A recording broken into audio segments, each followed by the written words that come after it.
What is going on, everybody, and welcome to the Saturday edition of the Stochastic NHL Strategy Show. I'm your host, Josh Harris. We've got a nice 12-gamer to break down here. Before we start breaking it down, just wanted to shout out some people in our Discord.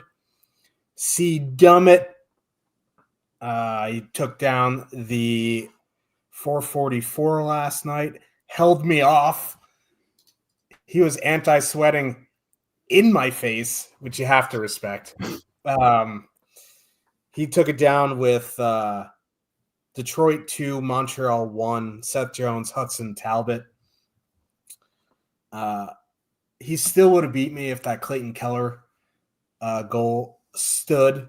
He would have beat me by like 1.4 points, something like that. But congrats to you. That's a really good lineup. Shipping with Talbot with 3.9 points. It was an interesting slate last night. You really needed Montreal 1. There really wasn't another option. Yeah. It was funny because like they had trouble solving Charlie Lindgren, and then he got hurt, and then they just did all their damage against Thompson. But yeah, Suzuki's a monster. Like, he's turning into a legitimate number one center. They're, 2 points out of a playoff spot with 3 games in hand? Didn't think we'd be here this soon, but yeah. But congrats to you on winning with that lineup. And Montreal's back on this slate tonight, so you looking forward to it, Cliffy? Yeah. Obviously looking forward to it. Yeah, Montreal's 1 point out of a playoff spot with a game in hand on Columbus. They are 2 points behind Boston with 3 games in hand. So pretty big win last night, obviously. Yeah, that, Cole Forbin, congrats on a great night. Like, that's a pretty huge hit for a short Friday night slate. So congrats to him. Sorry to you. Those things happen. I'm really not mad about it. I thought it was funny that he was like blatantly rooting against me, which is fine because it's not a team sport. Like, DFS is not a team sport, but like I'm not 100% sure he realized it was me behind him. It's pretty funny, but yeah, congrats to him. That's a great night. Hopefully we can get some more winners here tonight. Interesting slate on the board. We have some teams playing back to back. We have some fairly significant injury news, at least amongst one of the goaltenders that we'll have later on the slate. We have a late night hammer of all late night hammers at the end. Minnesota missing half their blue line and Kirill Kaprizov going into San Jose, who played last night. So that's certainly interesting. We have Edmonton with just a massive total that keeps going up through the day. So very, very interesting slate ahead of us. Couple of super chalky spots. We'll get to those. Not sure how good they actually are, but we'll definitely talk about them as we go through the games. Yeah, for sure. Montreal Canadiens, a wagon. Rangers, an embarrassment. What have we become in 2025? But anyway, we have a 12-game slate here. Should break it down. Before we do, just giving everyone a nice big old hug and a thank you for all your support with the affiliate signups. Just being here, the viewership has been pretty crazy for the past few months, which is nice to see. If you do want to go premium, you can click the link in the chat below. Use promo code Stochastic15. It'll get you 15% off your first week or month on any subscription. MMA is back today. Golf is just ramping up. NFL playoffs start today. Hockey's obviously in full swing. NBA in full swing. So lots of stuff to go premium. You can go test out some sims. No sims in NHL, but almost all the other sports. I love the MMA sims, and MMA is back for the year, so check it out. Let's get into the slate. Start off with the Vancouver Canucks. They 2.6 total heading into Toronto. The Maple Leafs have a 3.3. Vancouver allegedly was in Carolina last night. I didn't see anything from them. They had 15 shots on goal in a loss to Carolina. That stall line is just humming. like they started great again. Like Carolina just kind of like floated in the third period. Vancouver legitimately was not creating anything. Brutal game from them. Now they're going into Toronto. It's going to be Lankinen and net. Toronto going Matthews, Marner, Nyes, Nylander, Tavares, Pacioretty, McMahon, Domi, Robertson.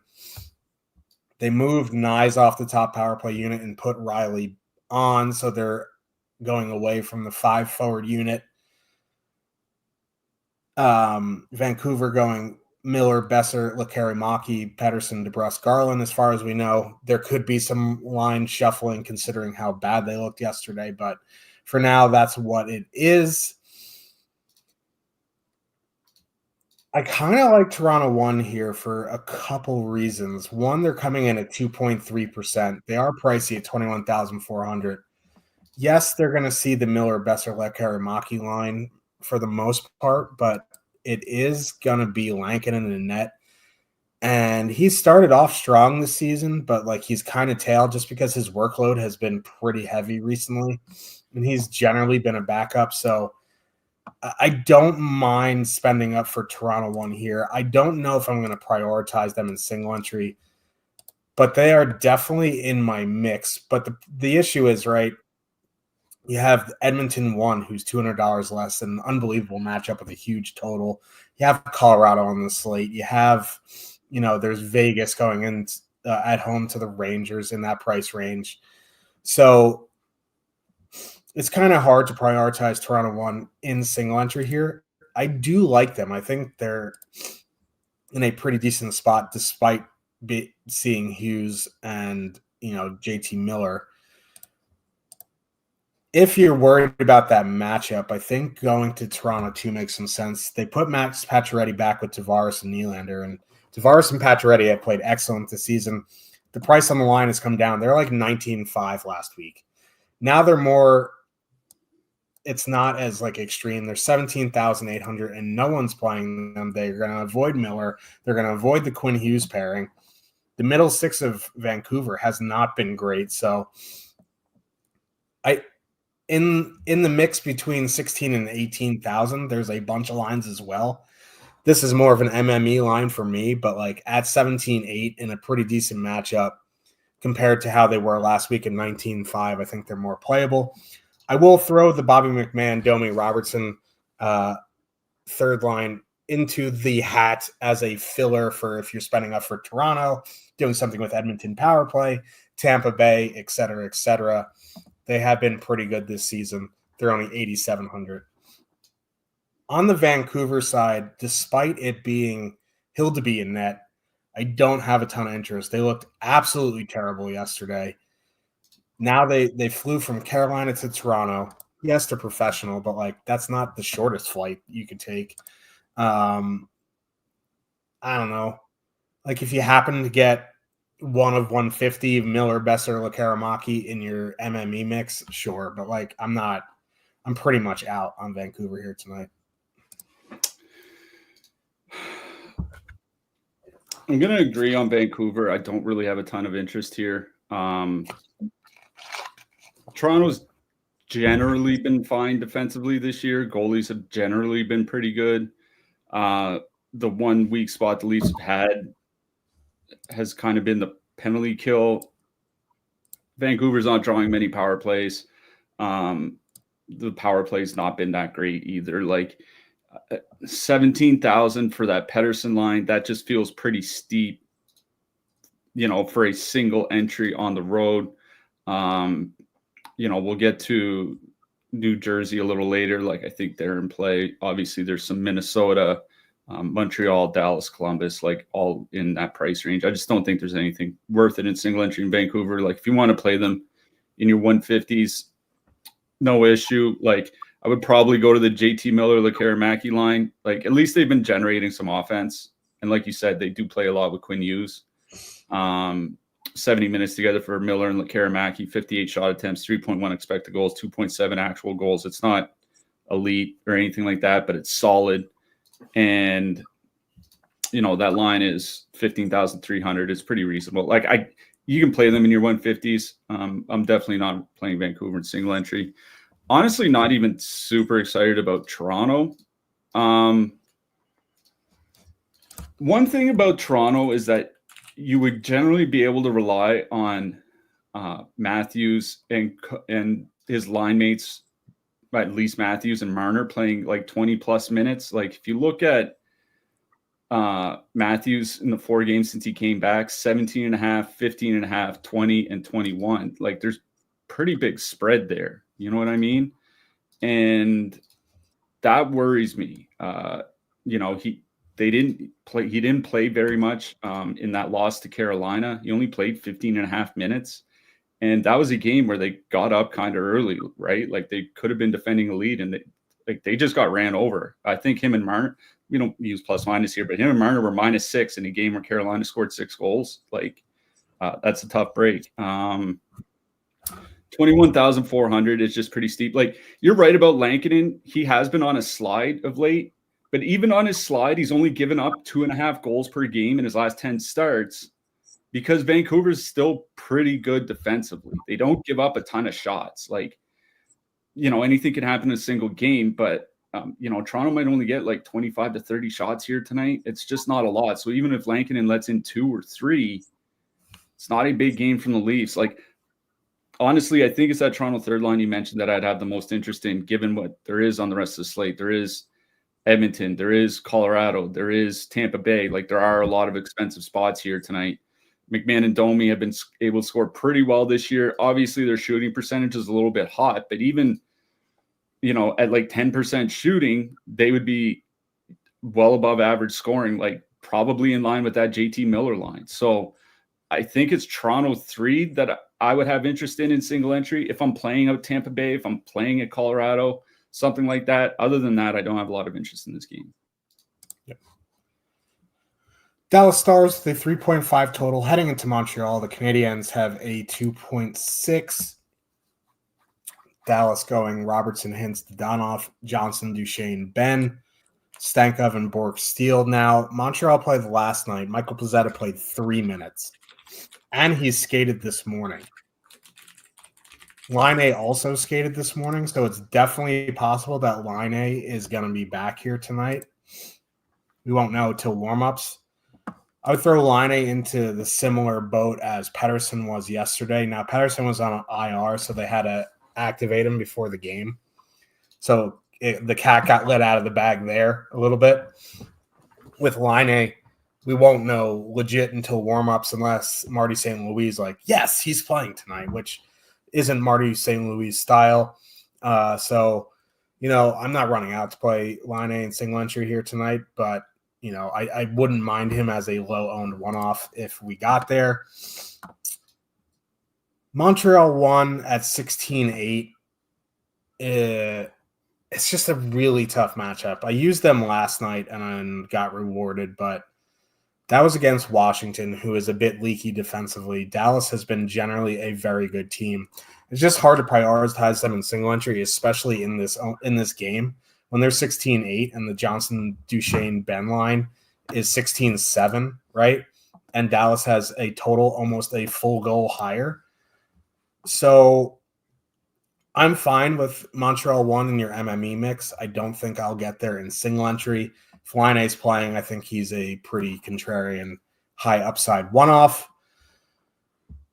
On the Dallas side, I think it's Johnson, Duchesne, Ben at 16-7. They're coming in right at their top 2 stack. They have a 3.5 total. Yes, the Montreal has improved defensively. They've improved on the penalty kill, and it is going to be Montembeault in net. But they are back-to-back, and they still take a lot of penalties. You get Ben and Johnston on the top power play unit. These guys play heavy minutes. So in your mid-range builds, I don't mind Dallas 2 here. You can't fit them with the lines above 20,000, but there are some lines in the 17, 18K you could squeeze them in with if you do some stuff with your defensemen and goalies. So I don't mind them at all, really. I was expecting them to be like close to 10, 11%. They're not. Their sample's getting larger, and they're still over 4 expected goals per 60. So, I don't generally care what the matchup is coming back from the Montreal side. If Laine does play, like that just hurts them defensively. So, the matchups get better. I'm not exactly sure who they're going to treat like the top line. I would imagine Suzuki goes out against Duchesne, and then, the other lines go out against Hintz, Robertson. But I still prefer Johnston, Duchesne, Ben for their price, for their role, for their minutes, etc. If you want to go to Robertson, Hintz, Dodonov, you need the savings. I think that's fine. You still get Hintz and Robertson on the top power play unit. The power play has starting to get better. Robertson looks like he's waking up. So if you want that power play exposure for less money, I think you go to Hintz. But my favorite line in this game is Johnson, Duchesne, Ben. Yeah, I'll start on the Montreal side.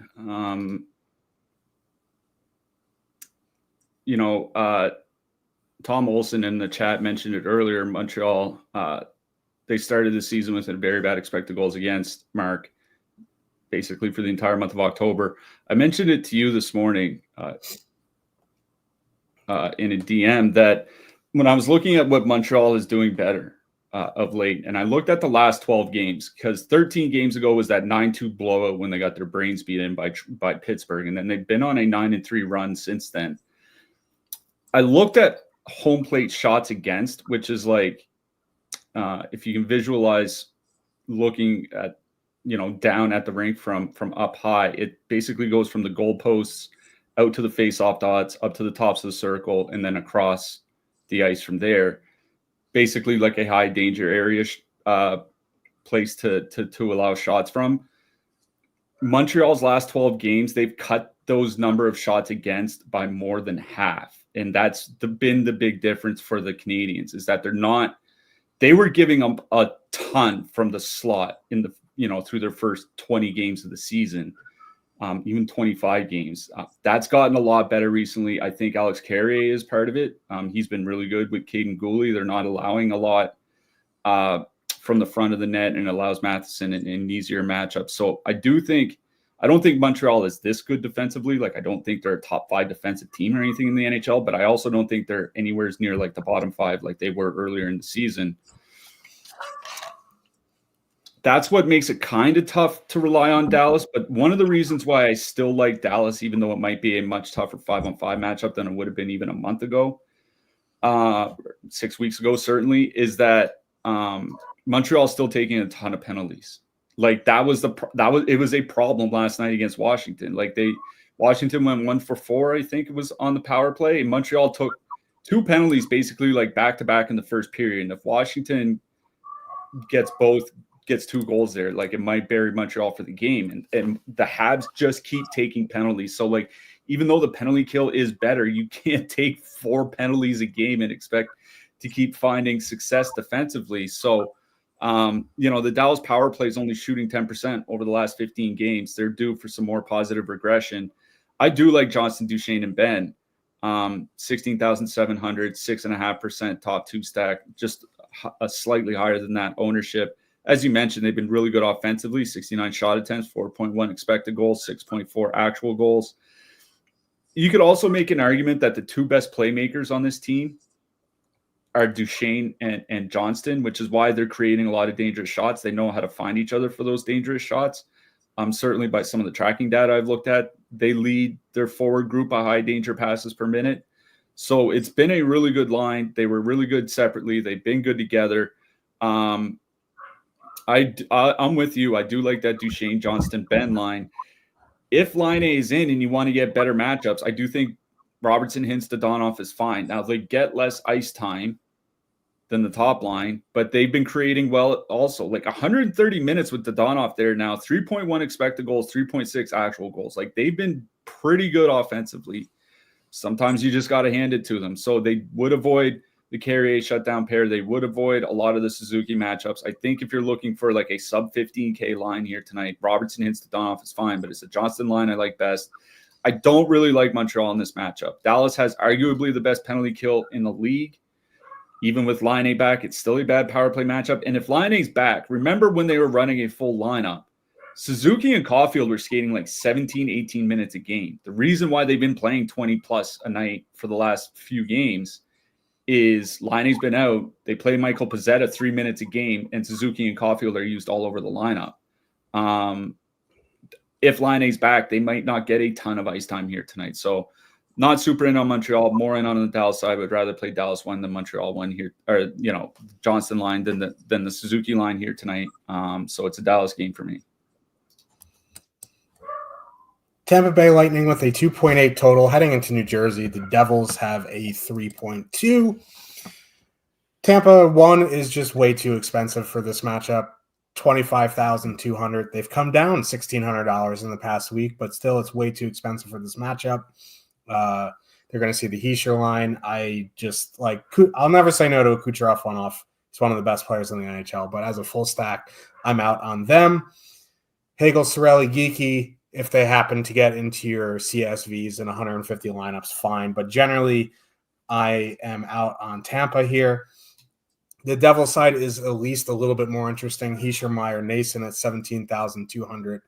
4% projected ownership, 5.8% top 2 stack. They will see that point matchup. And that line has generally traded chances on the season. So I don't know if I'm going to get to the Devils top line in single entry, but I do like them. Hischier, Meyer, Nason. You want to go to Hughes, Bratt, Palat. It's a tougher 5-on-5 matchup. They're $1,600 more expensive. They do have a little bit more higher of a top 2 stack coming in around the same ownership. But if I'm going to play the Devils, I want the better 5-on-5 matchup here, and that is Hischier, Meyer, Nason. Yeah, I'm not playing Tampa 1. Too expensive in a bad matchup. Far too expensive. Tampa 2, I think, is in play here. Because Hagel, Cirelli, and Geeky have generally been pretty good this year. And Hagel gets a ton of minutes on the top power play unit, right? Cirelli still plays 18 plus a night because he's used quite a bit at even strength plus the penalty kill. Geeky's fine. He's cheap enough where you can just throw him in as a one-off. And they avoid that Kovacevic-Siegenthaler pairing, right? And we always talk about how bad of a defensive matchup that is. And it is a brutal defensive matchup for teams, for top lines going into New Jersey. But when they're off the ice, expected goals against goes up 35%, and the goals against, it's a lot of it is save percentage driven, but the goals against basically triple versus the top pair. So I think it's a fine matchup actually for Hagel, Cirelli, Geeky. I don't think I'm running out to play them in single entry just because I do want power play upside in my stacks if I'm playing single entry, especially where they're not a true filler status. But I do think Hagel, Cirelli, Geeky is definitely playable here tonight, especially in 150, maybe even in 20 max stuff, because it's a fine 5-on-5 matchup, and at least 2 out of the 3 guys are going to get 18, 21 minutes. So I think it's kind of fine to play them. But yeah, it's the New Jersey side I have more interest in. It is the Hischier line that I have interest in. 17.2K, 5.8% top 2 stack, 4% ownership. 3.5 expected goals created their last 16 games. Each guy on the line's probably going to play at least 17 minutes because Meyer's definitely been getting more ice time. It is that Hischier line I like best because that Tampa Bay top line can be kind of leaky defensively. So it's Hischier, Meyer, Nason for me. Really, that is the only thing that I have interest in this game.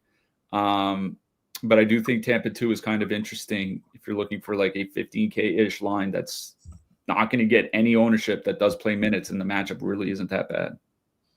Yeah. It's not an awful matchup.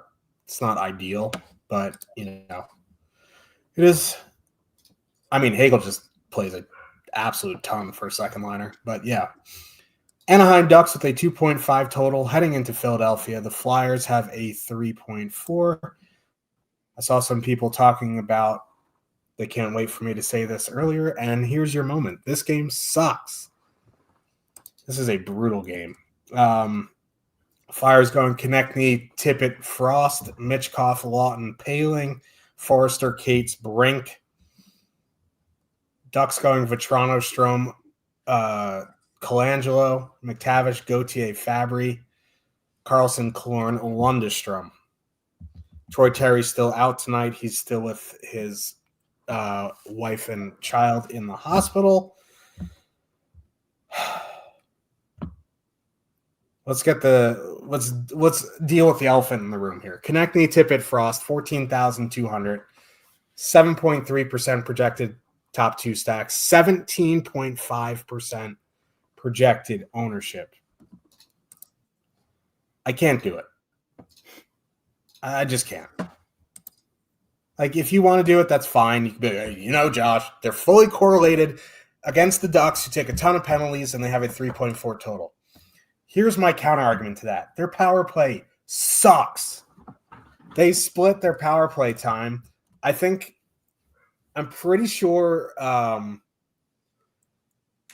there's 5-on-5 lines that create more than this power play.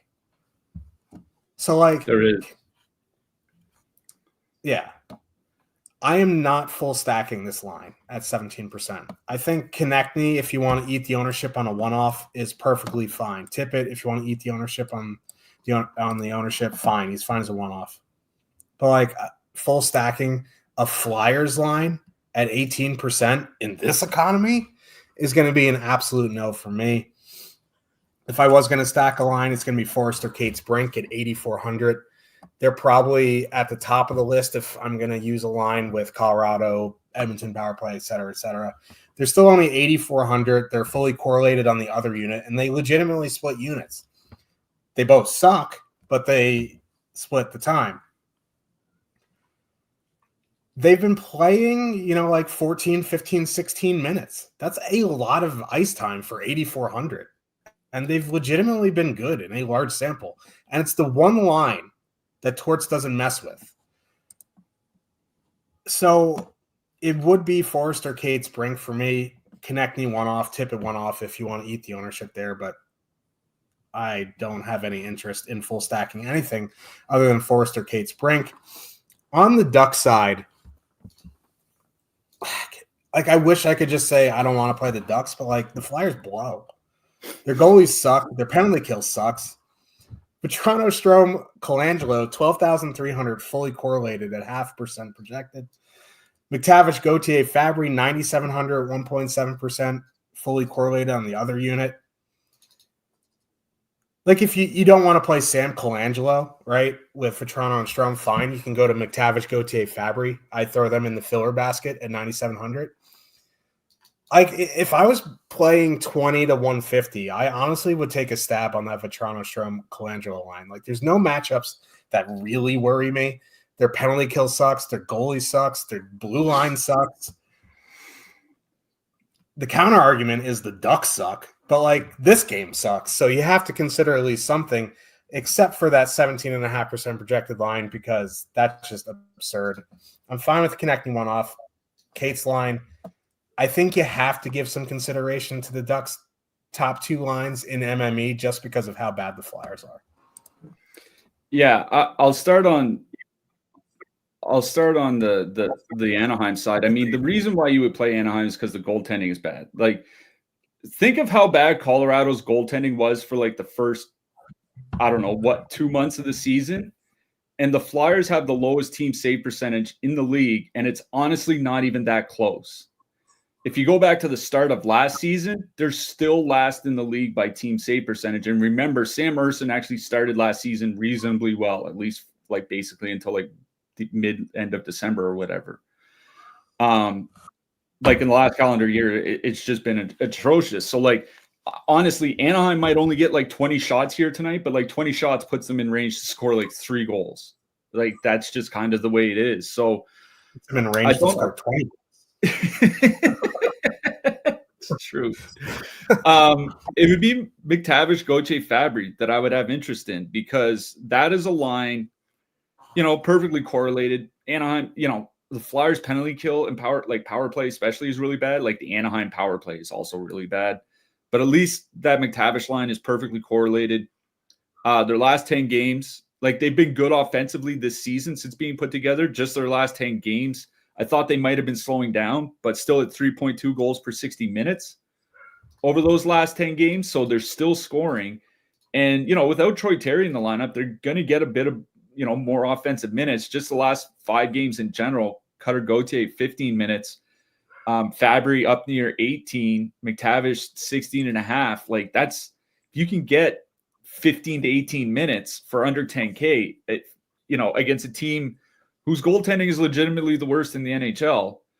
It's a $9,700 line that fits with your Tampa Bay. It fits with your Colorado. It fits with your Edmonton power play. Like, if you need a super cheap line, I think Mason McTavish, Cutter Gauthier, Robbie Fabry is fine. They could honestly, they could get outshot 10-3 today and outscore the opposition 2-1. It's just because that's what the Flyers goaltending is. Now, on the Flyers side, I agree with you that Forster, Cates, and Brink is certainly in play here. At 8,400, they've still been good. 3.2 expected goals, 3.6 actual goals in their last 10 games. They all get correlated. Like, they're basically like that. They're a better defensive version of that McTavish line, basically. Same minutes, correlated power play, under 10K. They're both in play.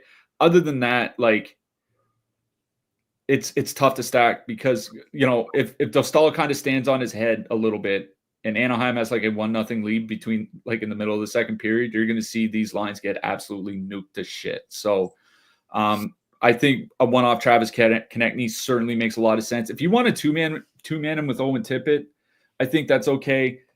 I'm not super excited about full stacking any Philly line other than the Brink line, though. Oh, yeah. This is Gauthier's first time in Philly since that trade, right? Ooh, that should be good. Can't wait for that. Cutter Gauthier might be my hat trick pick now. Edmonton Oilers with a 4.2 total heading into Chicago. Whatever that team is, has a 2.4 total. Pretty much out on Chicago. In fact, I'm almost certainly out. Yeah, I'm almost certainly out. If you need a super cheap line in your Colorado expensive mix, I guess Teuvo, Teravainen, and Nazar, Doc are fine, but I'm out on Chicago. This is an Edmonton game.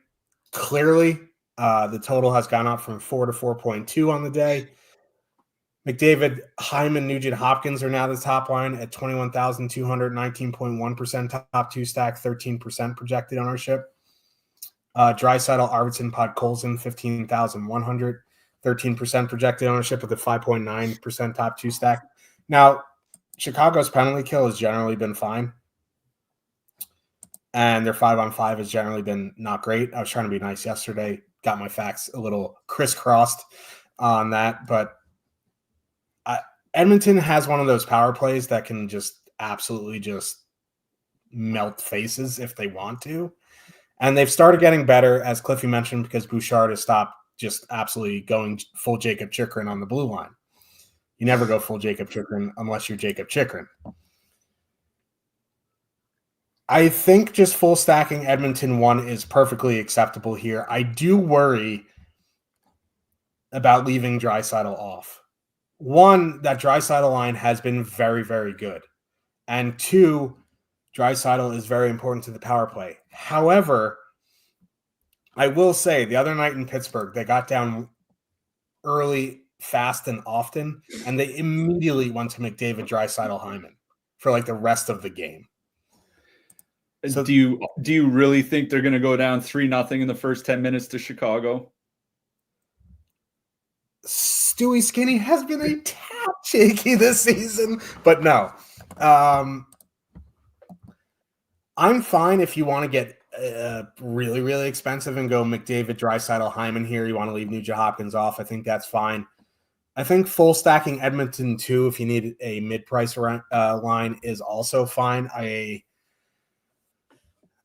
I do worry about not having McDavid. And now that Hyman's back on the top line, I do worry about not having Hyman because it was fine when he was playing on the third line, playing 16 minutes. But now that he's back on the top line, he's going to be back over 20. So I think I would defer to Edmonton 1 here. I'd find a way to get Draisaitl in and go about my day.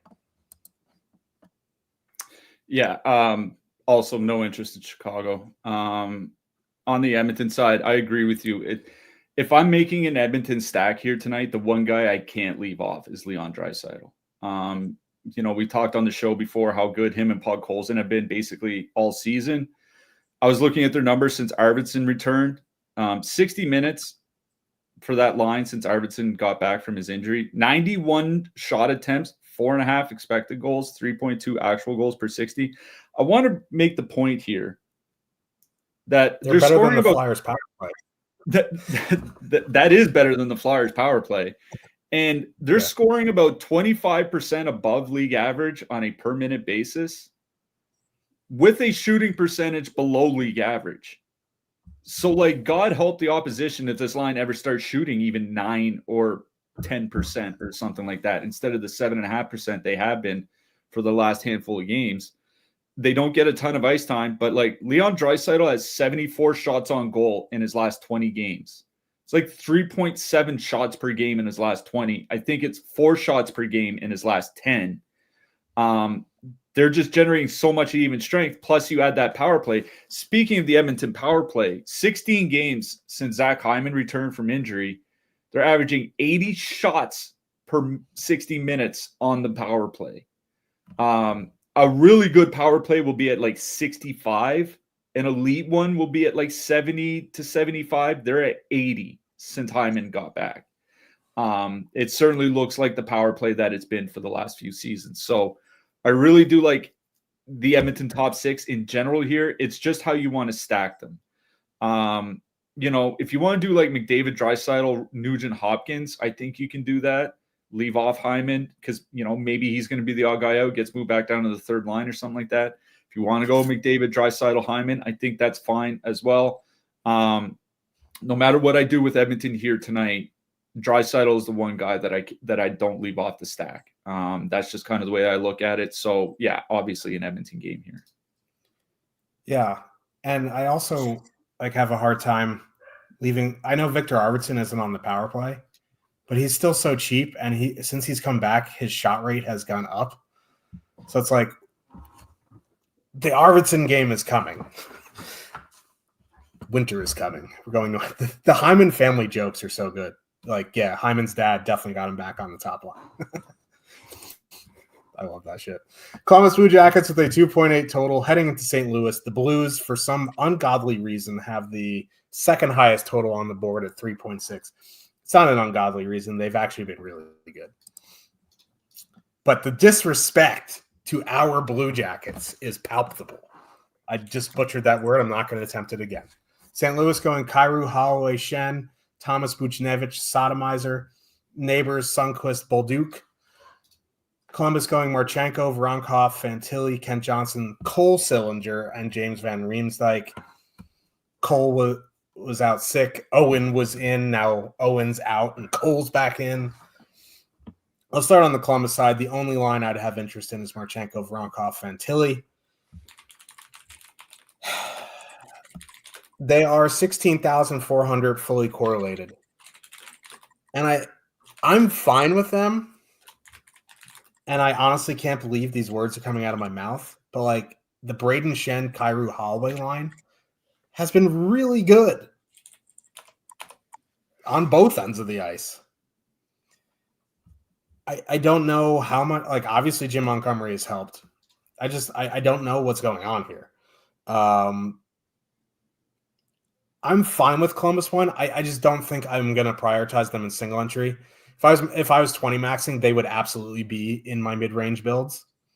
How often you can get a fully correlated line of 16-4 getting those minutes. If Duchesne was on the top power play unit, they'd be very similar to, Dallas too, in a sense, from their price to role, etc. I just, it's a little bit tougher matchup than it was 6 weeks ago going into St. Louis, as insane as that sounds. So Columbus won in MME. My interest on the blue side would be Kyrou, Holloway, Shen. They're fully correlated on the second unit, whatever that means. The Blues power play hasn't exactly been world beaters, but Dylan Holloway, I don't know what's going on with him. If he's legitimately good or he's really just improving. He's going full Lexi Protoss here. He's actually, maybe it's just because he has a top 6 role and, he's expanding on that. I do really like St. Louis 2 here, 14-9, 5% top 2 stack, 7.8% projected ownership. It's honestly not that bad. They'll see a fair bit of that Marchenko matchup. And, with Monahan there, they were better, obviously. So I don't have an issue going to St. Louis 2 here. I was expecting their ownership to be a bit higher. Maybe on the next run it goes up a little bit, but it's honestly not too bad. If you want to go to Thomas Buchnevich Saad, I think that's fine because, the matchups only get better for them as they go down the lineup. Saad doesn't really do too much for me. You want to go Buchnevich Thomas because of the power play, fine.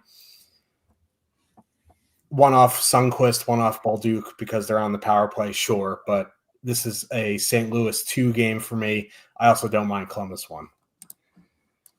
Yeah, I think I'm a little bit more out on Columbus 1. Just the reason being is they're perfectly correlated. They'll play 18 to 20 minutes, but Montreal's right there, and that's the same thing, right?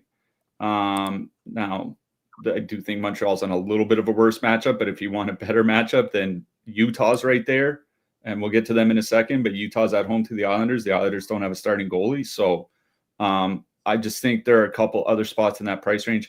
I'd also rather just go play Dallas even without the power play correlation. So, I don't mind Columbus's spot and price and all that. It's just I do think there are other lines basically right in that 16K range that I would rather play. So kind of out on Columbus. I think Columbus 2 is actually kind of interesting here.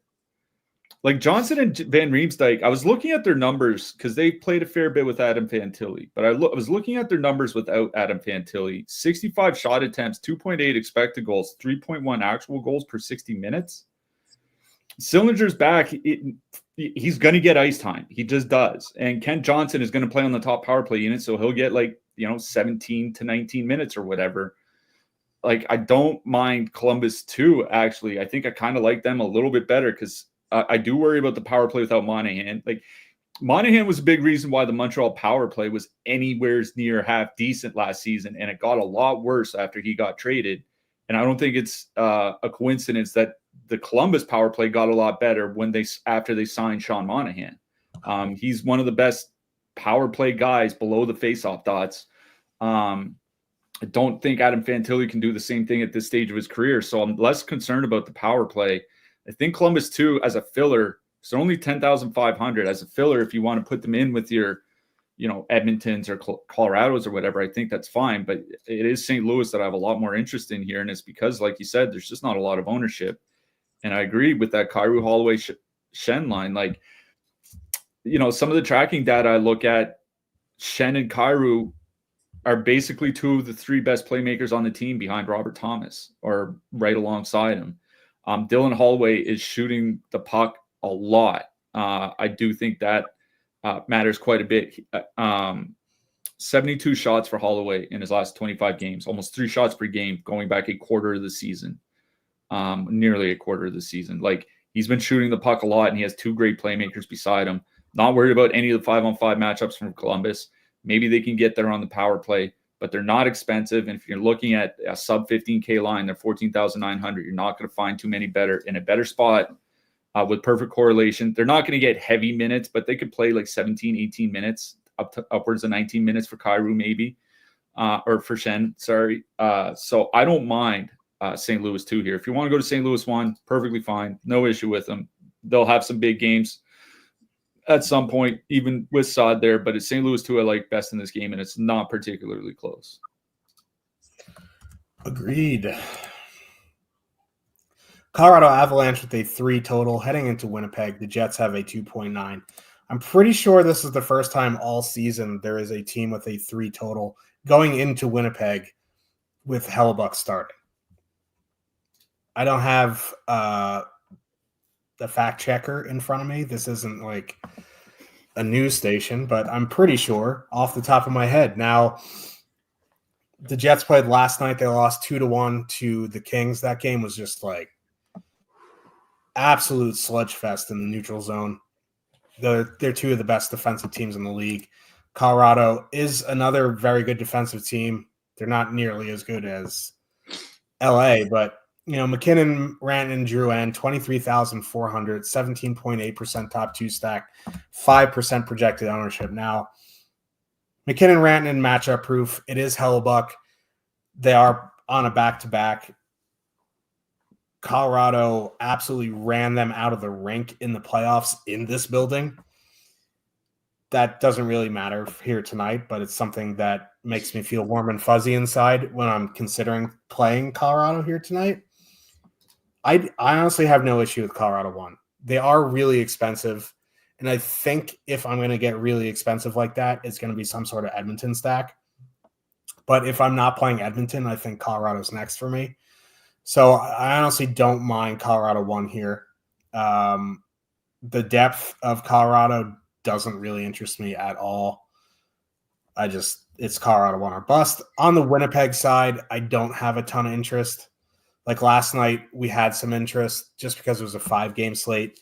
It's a 12-game slate here. They're back-to-back. They're 22,100. At that point, I'm finding the 1,300 just to play Colorado 1. Nikolai Ehlers one-off is fine. But, like, legitimately, they've been a very good defensive team. And since Mackenzie Blackwood has come over, he has been so good. It's just, from a matchup standpoint and the size of the slate, I'm probably out on Winnipeg. Yeah, I'll be fairly quick here. I really don't have interest in Winnipeg. If you want to put them in your 150 max, because there's no ownership coming in on the Jets top line. It's under 0.5% by the top 2 stacks. So you want to put like a few Winnipeg lineups in your 150s, I think that's fine. But like single entry, honestly, I'd rather just go play Toronto. And I'm not even a big fan of the Leafs here tonight, but I'd rather go play Toronto. Certainly rather go play Edmonton, even though they have but they will have a lot more ownership. We'll get to Vegas later. There's a Vegas line that could be in play. So like, especially with Mackenzie Blackwood there, I'm just out. Colorado is where my interest in is. And one of the reasons why I do have interest in Colorado is like, their power play has been a little bit wonky at times this year, but generally you can rely on them for good power play production. And if there's one in place where Winnipeg really has a deficiency, it's on the penalty kill. It's the one place where they basically struggled all season long. Hellebuck in net or not. The Jets have been taking more penalties lately. They're at 2.9 times shorthanded per game over the last 5 weeks. It's the 5th most in the league. And 3rd most on this slate behind Montreal and Chicago. And Colorado's been drawing power plays at a pretty reasonable clip, almost 3 per game over the last 5 weeks. So if like Colorado gets like 3 or 4 power plays here tonight, even with Hellebuck and net, they can go like 2 for 3, 2 for 4, something like that. Like I do think it's a good power play spot for the Avs. It's a lot to pay just for a good power play spot. But I would rather play them than Tampa Bay here tonight, even, even though they're $2,000 cheaper, $1,800 cheaper. I would rather play them than Tampa Bay just because I do think it's a better spot, even with Hellebuck and net. Colorado 1 is a little interesting to me, but if this was like a 7-game slate or an 8-game slate, I would really be giving Colorado a lot more attention. But 12 games on the road, like even if they get 2 power play goals, if they're held off, otherwise, like it's just not enough. You need 3, if not probably 4 goals from the line. It's just a lot to ask. So I do think Colorado 1 is in play. I'm gonna be honest though, like if I'm up in that price range, I'm probably just going to some sort of Edmonton stack instead. But I do think after Edmonton, I have Colorado ahead of Tampa Bay, ahead of Toronto, those types of things. So it's not like I dislike them here tonight. I just kind of like an Edmonton stack a little bit more, obviously. Every time I think about fading Colorado, I think about one of my favorite tweets of yours from years ago. McKinnon's in a bad spot, he says, as he begs for change on the corner or whatever it was.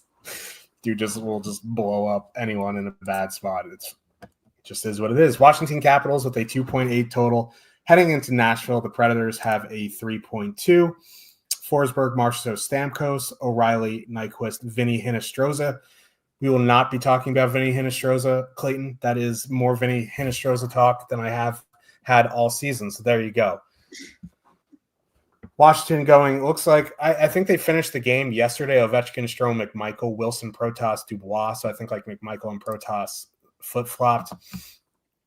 Logan Thompson played half the game yesterday. They called up, I forgot their Hunter Shepard. I think it's probably going to be Logan Thompson again. But, we'll wait and see. Forsberg, Marchessault, Stamkos coming in at 7.1% projected. Like, it's fine, I guess. Like, I just don't like this line. They don't create a ton. They don't create a lot. They are fully correlated on the power play. From that standpoint, it's fine. The price 18,100. It's not awful. It's like they're right in that range with the Minnesota top line, which we'll talk about, the Rangers top line, which we'll talk about. But like at that price, 18-1, I think I'd rather just go play the Nico Hischier line for less money. If you want to play them, go ahead. Like, I haven't played them at all this season. I don't think I will be hopping on the bandwagon now. It's a decent spot to do it. I think if I was going to play anything, it would be a Forsberg one-off. He's been shooting the puck a lot. His shooting percentage has been awfully low.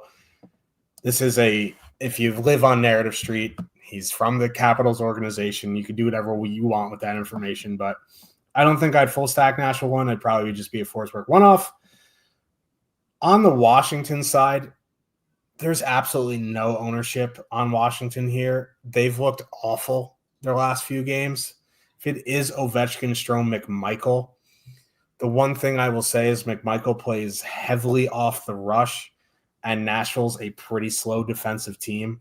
So if I was making 20 to 150, and it's almost you play one lineup and you're like 40 million X the field because no one's playing them, I think I'd have one or two Washington ones just because that line plays pretty quick and Nashville's pretty slow, but don't love this game. I will talk about Vinny Hinostroza then. And the reason why I'll talk about Vinny Hinostroza is because they don't like to use the Stamkos line in shutdown roles, I think for very good reason. That means they're going to go up against Pierre-Luc Dubois and Tom Wilson, who have generally been pretty good defensively this year. That means going up against the Nick Dowd line at times, who have been pretty good defensively this year. They're going to miss Washington's worst defensive line, which is Ovechkin and Strome. That's what worries me about the Marchessault, Stamkos, Forsberg line. And it's not like, Washington's penalty kill is pretty good. And the one thing Nashville has generally had all season is a good power play. So, like, they don't get there on the power play and they have bad 5-on-5 matchups. Like, I don't know. When I'm looking at lines between 18 and 21K, so basically at the bottom end, Nashville, at the top end, Vegas, like, they'd be behind Vegas. They'd be behind New Jersey for me. So, like, just not a lot of interest in Nashville 1. Nashville 2, like, Vinny Hinostroza, like, he is a guy who has in his career generally had, up and down seasons, certainly, which is why he was in the AHL, but generally had like league average expected goals impacts. It's just at times that they had trouble turning those expected goals into actual goals. He's the Carolina Hurricanes of players. They use him and they use Nyquist and O'Reilly in shutdown roles, right? They'll be going out against Ovechkin and Strome. And Ovechkin and Strome, I don't know, like their numbers with Connor McMichael, 80 shot attempts against per 60 minutes. That's a penalty kill. Those are penalty killing numbers. Ovechkin and Strome, generally speaking, without protests on the line this year, and this goes back years for Washington. Without protests on the line, they're bad defensively. So I think it's a good matchup for Nashville too. Nyquist is on the top power play unit. They are priced at a spot where they're super cheap, 9,100, 0.2% top two stack. I'm not running out to play them. Like, I would rather go play in Anaheim or Philadelphia, those lines that are under 10K that we talked about earlier. Do think if I'm playing 150 lineups, that Nashville 2 is one of those sub 10K lines that I would at least consider pairing with Tampa Bay, Edmonton, those types of things. On the Washington side, I honestly just don't have a lot of interest. Like, my interest would be Wilson, Protas, Dubois, I think, just because they'll see a lot of the Stamkos line. They will see a lot of the third line, which is missing Luke Evangelista because he's hurt. So they're going to avoid Ryan O'Reilly for the most part.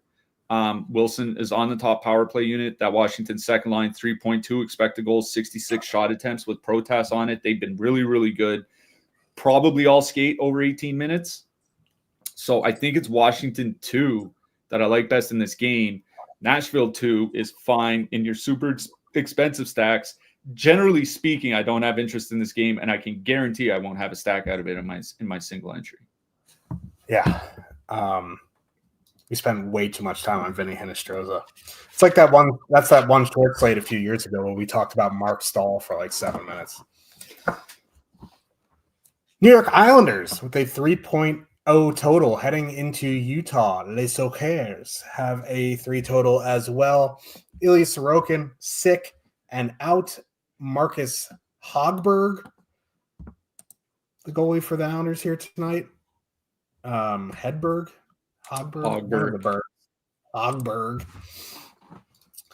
Islanders going Lee, Barzal, Nelson, Horvat, Palmieri, Duclair. Utah going Keller, Cooley, Schmaltz, Hayton, Michelli, Doan. They played last night. They beat the Sharks 2-1. They had, I think it was 2 goals. Yeah, 2 goals that got taken off the board last night. Islanders don't take a lot of penalties. In fact, they're one of the lowest in the league. But that Keller, Cooley, Schmaltz line fully correlated 16,000, 6.4% projected ownership. Islanders don't have a goalie. Lee, Barzal, Nelson doesn't exactly strike fear in my eyes defensively. I don't have issue going back to Keller, Cooley, Schmaltz here, especially in your mid-range builds. There's a bunch of lines in that price range that are definitely playable. In single entry, you can throw them into the mix. I think, push comes to shove, I'd rather play Dallas. But I think they're fine here. If you need cheap, don't have an issue with Hayton, Michelli, Doan in the hat for lines that fit with the really expensive stuff. On the Islanders side, it would only be Lee, Barzal, Nelson. That's the only line I'm interested in here. Their short sample numbers are just ridiculous. It's only 29 minutes. So, I'm not even going to mention them. But they are fully correlated. Utah does take a boatload of penalties. They don't have a great penalty kill. It is Connor Ingram. He is back. He hasn't been great this season. No idea where his head's at yet here. So, don't mind going to Islanders 1. Don't mind Utah 1. Not sure I'm going to prioritize anything in single entry. I do have a fair interest in both top lines here. That top line for the Islanders, no, they don't have a big sample, but I was looking at Liam Barzal, 135 minutes with anybody but Bo Horvat, because I wanted to look how they did. I think there's some minutes with Duclair. There's some minutes with Kyle Palmieri, et cetera, et cetera. Liam Barzal, 135 minutes together this year, 83 shot attempts, 4.1 expected goals, 4.5 actual goals per 60 minutes. They are beating the absolute holy hell out of the opposition. Anders Lee has honestly been probably the most underrated player in the NHL this season, and I don't say that lightly. It is night and day when he's on the ice compared to when he's off the ice for the Islanders. I think he has 6 more goals than any other forwards. The expected goals impacts are amongst the best in the NHL this season. Obviously, Barzal has had a little bit of trouble scoring, but Barzal, Nelson, and Lee are probably all going to play 18 plus. At the high end, you might get some 1 or 2 over 20 minutes. It's at 15,200. They're coming with a little bit more ownership than I would like, but perfectly correlated. And as you mentioned, Utah takes a lot of penalties, and Connor Ingram's back. Hopefully everything's fine with him off the ice. Obviously, he had to take some time away for family reasons. But he was terrible to start the season. So if he's not any better, then it might be just as good a goalie matchup for the Islanders as it is for Utah. So I do have a fair bit of interest in the Islanders top line here. And for the same reason I have interest in the Utah top line is that I have no faith in Marcus Hogberg. This was a guy that was absolutely awful, got ran out of the NHL, went to Sweden for a few years, been in the AHL this year and has a sub 900 save percentage in the AHL. This is not a good goalie. He's had a few good games for the Islanders. You have to give him that. I'll also mention that he had an absolutely terrible 2021 season and he still had some good games. That's what happens with goalies. Goalies have good games and still have bad seasons overall. I would bet that Hogberg doesn't play super well. That Utah top line, I do worry about them going into the Islanders matchup because it's the goalies for the Islanders that worries me, not the 5-on-5 matchups for the Islanders, because I think the Islanders 5-on-5 actually aren't that bad. The Islanders don't take a ton of penalties either, one of the least penalized teams in the league. All else equal, I would rather play Lee, Barzal, and Nelson, but I do think Utah one is in play here because like Hogberg is like Philadelphia Flyers goaltending incarnate, and I think you always have to consider a line when they're facing a goalie like that. Yeah, and Marcus Hogberg, 3rd round pick of the Ottawa Senators. If the Ottawa Senators is probably the least trustworthy team for goalie selection, it's like when the Raiders took a kicker in the 1st round. So, let's move on. I was wondering where that was going. The thought expired halfway through, and I was just like, I'm in trouble. Anyway, Los Angeles Kings with a 2.8 total heading into Calgary. The Flames have a 2.7. This game, I don't want to say sucks because the Kings are really, really good, but from a DFS standpoint, this game sucks. The Kings are on a back-to-back. They beat the Jets last night.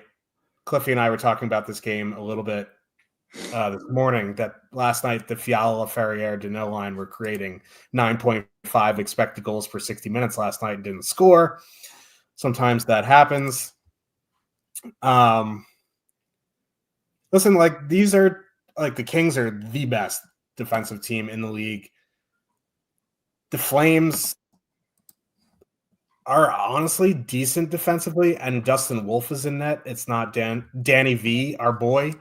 So I don't have a ton of interest. I think if I was going to go to any line in this game, it'd be Fiala, Laferriere, Deneau at 13,400. Can you fit them with, some kind of Edmonton stack? You'd have to get. I think you'd have to get a little creative. I don't mind it. I feel like that backline line has been good defensively. The Kadri line has been better defensively. So I don't really love anything on the Kings side. On the Flames side, I'm never one to want to go out and play the Flames. Usually they're chalk. Tonight they're not really chalk, but I don't care that it's going to be Rittich and net. I just don't have interest in the Flames. So, if this game burns me, it burns me. Good for them. So I'm pretty much out on this game. Yeah. As you mentioned, the Kings, one of the best, if not the best defensive teams in the NHL, both at 5-on-5 and on the penalty kill combined. The Flames over their last 25 games, 8th in the league by expected goals against per minute at 5-on-5, 4th in the league by goals against per minute at 5-on-5, and that's with giving half the starts to Dan Vladar. They have a better expected goals against rate than teams like Vancouver, Dallas, and Winnipeg. They have better goals against than Vancouver, than Dallas. So, this is a pretty bad matchup for the Kings, too. So, the only line I really have interest in, honestly, is Kadri, Huberdeau, Pospisil, just because I think if you can get at the Kings, it's the middle 6. It's getting away from that Gavrikov pair. With Zari out, Kadri, Huberdeau, and Pospisil are all going to play on either of the power play units. They're not perfectly correlated, but they all will get some power play time. They're under 14K. They're still generating pretty well. I was looking just the last 10 games, 2.7 expected goals, 3.2 actual goals per 60 minutes. Huberdeau and Kadri play 19 to 20 minutes. It is going to be Rittich in net. Maybe Big Save Dave is the narrative street play of the night, but I think Kadri, Huberdeau, Pospisil, if you're 20 maxing 150, that would be a line I would consider. Other than that, not a lot of interest here. Yeah. New York Rangers with a 2.7 total heading into Vegas. The Golden Knights have a 3.4. Of note for the Rangers here, Chris Kreider is on the ice for warm-ups or for morning skate. I don't know if they're going to activate him. He wasn't practicing on the power play, so it looks like he probably won't be playing then. Hedl is off by himself, so it looks like he's going to be out tonight. On the Vegas side, the Tanner Pearson top line experiment is mercifully over as Barbashev is back. So it's going to be Eichel, Stone, Barbashev, Hurdle, Howden, Kolasar, Olofsson, Carlson, Dorofeyev. Rangers going Panarin, Trocheck, Lafreniere, Zibanejad, Cooley, Smith. As far as we know, maybe they'll run some lines in mornings here. I don't have a ton of interest in the Rangers outside of the top line anyway. Vegas just doesn't take any penalties at all. So, like, my interest in the Rangers top line is not much. Like, there's still a good 5-on-5 line, but Eichel, Stone, Barbashev is a very good line. So they're more like the Rangers top line being MME type deal for me. Don't have a ton of interest in Zibanejad, Cooley, Smith, or any of the other depth. On the Vegas side, I do have some interest in Eichel, Stone, Barbashev. They're going to avoid the Fox pairing because they still use Keandre Miller and the Borg in a shutdown for some ungodly reason. Eichel, Stone have excellent numbers with Barbashev. They're only coming in at 2.1% projected. Now they're over 20,000. And when you're getting above 20,000, then you're talking about the Colorados, the Torontos, the Edmontons of the world. So it's going to be hard to prioritize Vegas one here. And it is Igor Shesterkin in net. He is the first goalie off. So it's another, reason not to prioritize them. But at 2%, in MME, I would be over the field on Vegas one here. Vegas 2 is interesting at 14-4. Like, Hurdle, Carlson, Dorofeyev had really good numbers together. I would imagine Olofsson, Carlson, Dorofeyev, at least offensively, would be fine. At 14-4, they're a little bit above a filler. So you'd be looking at, like playing them with Nashville 1, New Jersey 1, those types of lines. Don't mind them. But my favorite line in this game is Vegas 1. I'll make a case for the Rangers top line here, and it's this. Obviously, they're perfectly correlated, assuming Kreider isn't coming back. I don't even think they take Lafreniere off at this point anyway. Perfectly correlated, all probably going to play, at least 19, if not all 20-plus minutes here tonight. They're still generating some goals. Like, they're like 10% about 15% above league average by goals per minute over their last 10 games. And that's while shooting a league average 8.5%. Like, if they ever get back to their 10-11%, they'll be a lot better. And if you look at that 17 to 20, let's call it 17 to 20K range, if you don't want to play like uber chalk Minnesota, then you're looking at Washington, Nashville, Toronto 2, or New Jersey. Now, I would prioritize New Jersey over the Rangers, but there's just not a lot in that price range that I would rather play. So if I don't want to play chalk Minnesota, and for whatever reason I don't want to play the Devils, and you certainly don't have to, I do think the Rangers would be the play over anything in that Washington Nashville game. So that'd be the case for the Rangers, but it's Vegas I like best, and for me it's the Vegas top line. I don't care about the matchups of 5-on-5. Like, I just don't give a shit what defense pair or line that they match up against. Like, I'm sorry. That's just how it is. Facing you or Shesterkin, yes, it sucks. But as we've talked about more than once this year, because of the Rangers' defense in front of them, Shesterkin could be great and still give up 4 goals on 33 shots or something, because the defense gives up a ton of high-quality chances. And that Vegas top line is like the absolute king of generating high-quality chances. 20,600 is tough to pay that much for a line that's not perfectly correlated. But if you don't want to play chalk Edmonton, I do think this is the pivot. I would rather play them than Washington. I would rather play them than Toronto. I would rather play them than Winnipeg. Once you get to Colorado, it's basically a completely different price point. But if you don't want to play that chalk Edmonton top line, I think Vegas top line is the pivot. The matchup at 5-on-5 is great. The Rangers penalty kill, hit or miss or whatever. But with Barbashev back, they do get the guy that kind of really helps take that line to another level. So I really do like Vegas 1 here. Again, if you don't want to play chalk Edmonton, I think this is the pivot. Yeah. Let's get to this late game. Oh, man. Minnesota Wild with a 3.4 total. Heading into San Jose, the Sharks have a 2.5. Kaprizov is still out. All their defensemen are still out for the Wild. On the Sharks side, Wenberg is out with an illness. Clint Costin got hurt yesterday. He's out. Looks like Kovalenko is also out. Wallman is a game-time decision, and the Beats are saying they would be surprised if he doesn't play. It's also Marc-Andre Fleury in net for the Wild here tonight. This game is just an absolute festival. Before I go any further into it, we have a $10 super chat from Darnell.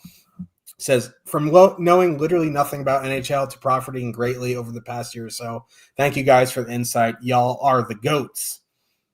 I'm not a goat. I'm a human. No, I'm just kidding. But we've actually had some people from I don't know what sports you were playing before that, DFS wise, but we've actually recently had a bunch of people defect over from NBA, and they said they just love NHL. Like, the only thing that makes NBA superior to NHL in terms of DFS is the prize pools. Like, NHL is a much better game. If we're being 100% honest, and I know I'm extremely biased, it's just a lot more fun. And I appreciate you giving us the credit for this, but like, really, at the same time, we don't make lineups for you. You're the one clicking the players in. We're just the talking heads, and my head is a lot larger than the average human, but you are making the lineups. You're the one profiting. Thank you for the support, and thank you for the super chat. Yeah, thanks a lot, Darnell. Certainly appreciate the super chat. Always happy to be able to help out, and especially like just teach people like more, about both DFS and NHL. Like, the more that we can grow the game, the more secure this show is moving forward. So we love seeing people move over from different sports. Wish the prize pools were bigger. Maybe once we get some more people over, they will be. But congrats on all the success. Thanks for the super chat. Hopefully we keep that rolling in the second half of the season. Yeah. So the Sharks played last night. They looked pretty uninspiring with Georgiev in net. It will be Askarov in net, and that's a big upgrade. They did blow up their lines in the third, and this is how they ended the game. It was Celebrini with Toffoli and Zetterlund, Smith with Granlund and Eklund, and then the bottom six doesn't really matter because Wenberg is out. They can do – I don't know what they're going to do, but if they do start the game with these lines, Celebrini, Toffoli, Zetterlund, and Jake Wallman is in, and the problem is we won't know until, like, God knows what time. But that line would interest me. I would take a stab at Celebrini Toffoli anyway, even if they aren't together, because they're on the power play together, and the Wild penalty kill with – well, first of all, the Wild penalty kill sucks. But, like, you no Faber, no Brodin, no Spurgeon. Like, they're just going to be brutal. And it's Fleury in that. So, like, I have some interest in the Sharks' top power play, especially if Wallman's in. Now, we won't know. It sounds like he's going to play. But, like, the one thing the Sharks have when Wallman's in, like, their power play is actually decent. So, I don't mind some sort of Celebrini stack. Maybe you go with Toffoli, maybe with Granlund, maybe with Wallman, something like that. I don't mind some sort of Sharks power play stack, as disgusting as that sounds. The reason I prefer that to Minnesota is because there's not a lot of ownership here on San Jose. And it's a decent power play matchup. And Wallman is extremely important to the team. So if he plays, I definitely have a little bit of interest. The Wild, like, I just can't do it, man. Boldy, Zuccarello, Rossi at $17K. 24.1% projected ownership. Eriksson, Ek, Hartman, Johansson, 16% projected ownership. If this was Georgiev, we could have a conversation as civil human beings and get to a conclusion that I would probably still fade them.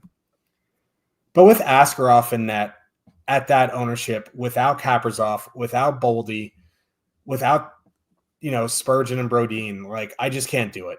If that line beats me here tonight, tip my cap. Congrats to you guys. I just have no interest in the Wild here without their puck movers, without Kaprizov. I just can't do it at that ownership. And I'm more likely to play Askarov tonight than having some Wild in my lineup. Yeah, like straight up, I'm not playing the Minnesota top line. I'm not unless we're talking, even if it's like Edmonton at home in a great matchup against like Chicago or even the San Jose team or something. A 24% line that, let's just say call it 25%. One in every 4 lineups having a Minnesota stack in them on a team on a slate with 24 teams is just insane to me. I'm not playing a 24% line. If Eriksson, Ek, Hartman, Johansson would be in play because at 11,100 you can put them in with your Vegas or your Winnipeg, even your Colorado or something like that. Filler stack, you get the middle 6 from San Jose. You'll miss any, quote, tough matchups they have, which they don't really have, even if Wallman's in. I guess Minnesota 2 would be playable in that sense. I'm not playing like a 25% own line on a slate with 24 teams. It's just not what I'm going to do. To me, it's like playing Tampa Bay at 25K on a 12-game slate. It's just not something that I would do. To me, the interest is the San Jose side. What I'll say about Wallman, if he's not in, amongst the late games, you can swap to Rasmus Anderson, you can swap to Adam Fox, you can swap to Alex Pietrangelo. There are swaps to make away from Wallman at 5,600 on DK. I would probably do, as you mentioned, is like Celebrini to Foley, Wallman, even like Granlund to Foley, Wallman. Just focus on those power play guys for your lineup. If you want to do something like add Will Smith, because Will Smith was getting power play time, he's super cheap. Do a Celebrini, Smith, Wallman, something like that for a cheaper stack. I think that's fine. I would focus on the power play guys, stack 2 or 3 of them from San Jose, because you're right. Minnesota's defensive numbers have been bad. 3 expected goals against for the top line, 3.2 expected goals against for the second line, because they're missing half their defensemen. That's just the way it is. Plus, they have the worst goalie in net. I would much rather play San Jose at their ownership here tonight. I'm focusing on the power play guys. Minnesota beats me. They beat me. Yeah. If this was like a Kaprizov line, at 25%, I still wouldn't play them. Yeah, that's what I'm saying. Like, the ownership is insane, and when you include no Kaprizov, it's a easy fade for me. Now we just cemented like a 19-1 Wild win, but sometimes that's just the way the cookie crumbles. I am an idiot, and I just realized the time. Let's talk about some defensemen.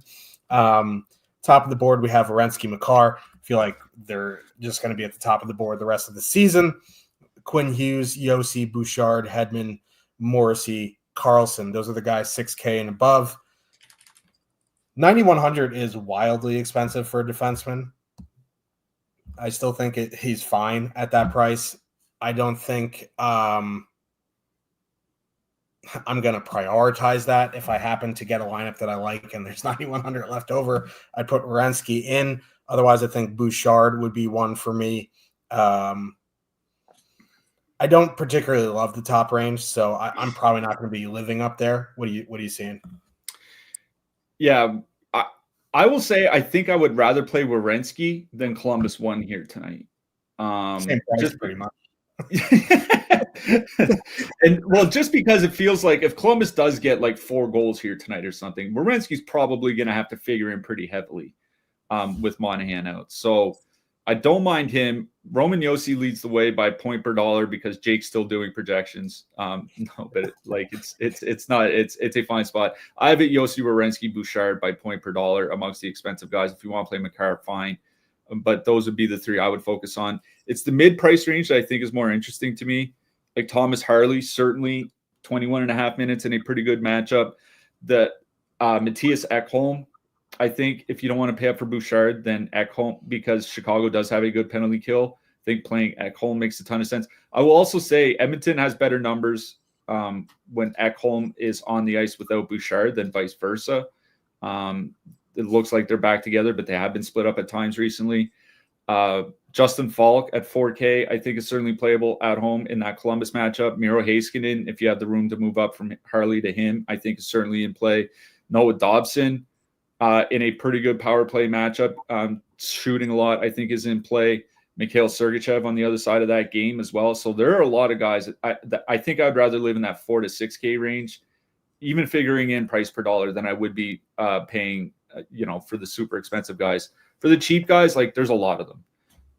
On Minnesota, Declan Chisholm was running the top power play. He's still really cheap for the Wild.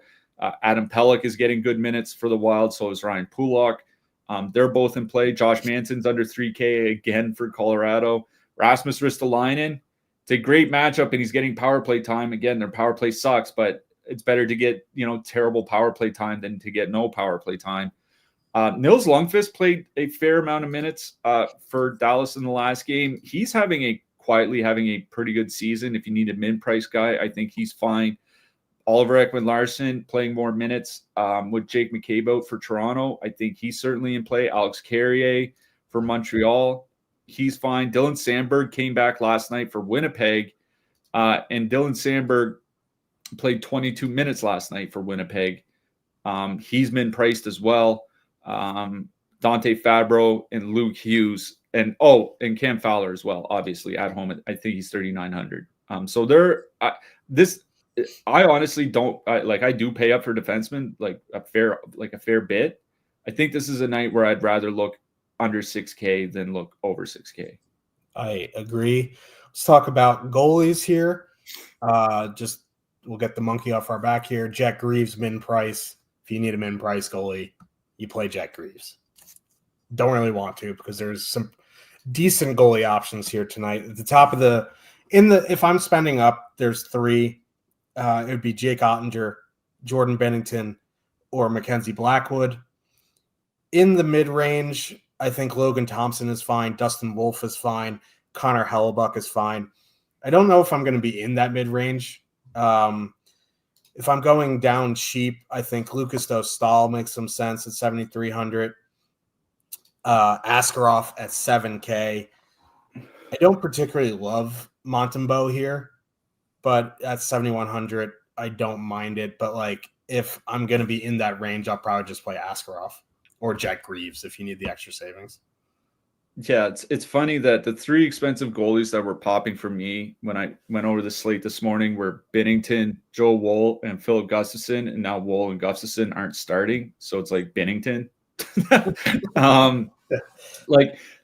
There's just not a lot in that expensive price range. I guess Hildeby would be fine, but I'm not playing Calvin Pickard, certainly not playing Sam Ersson.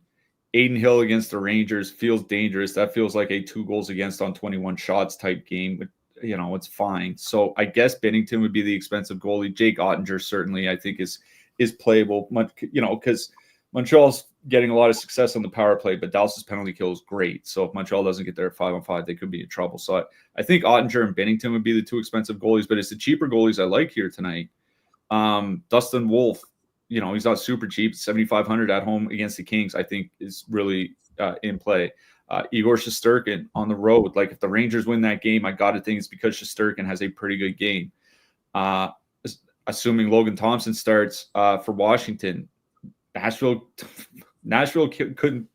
Anyways, I was going to say something derogatory, but I won't. Logan Thompson, I think, makes a lot of sense. Askarov at home against Minnesota. Askarov has been great. Basically, anytime he's been in the NHL, it's just he's had a tough time getting starts. Now he's finally getting starts, and he's been great again. I do think Askarov. So I think this is a night. Again, I pay up for goalie regularly, but I also think this is a night where you can easily find goalies 7,500 and under, especially with Jack Greaves on the board. Yeah, and yesterday we were talking about Vejmelka, how he's only had 2 of his last 15 above 18 points. In the losses, Askarov has 14 points, 21.8, 15.3. It's he's going to see the volume. It's the antithesis of Vejmelka yesterday. I think next week is a Tuesday, Thursday, Saturday week, a classic NHL week coming up. So we will see you on Tuesday, but who are you liking for your hat trick pick? I'm going to go from the team that I'm wearing up against my Montreal Canadiens tonight. I'm going with Wyatt Johnston. Wyatt. Couldn't play for any other team in the league with that name. I'm going to do it. Going Cutter Gauthier. I hope he dances at center ice and plants a flag. Does the Artem Anisimov. Ow. Just nuked my funny bone. On that note, we will see you on Tuesday, everybody. Good luck tonight. Good luck tonight, everybody. There's a tape.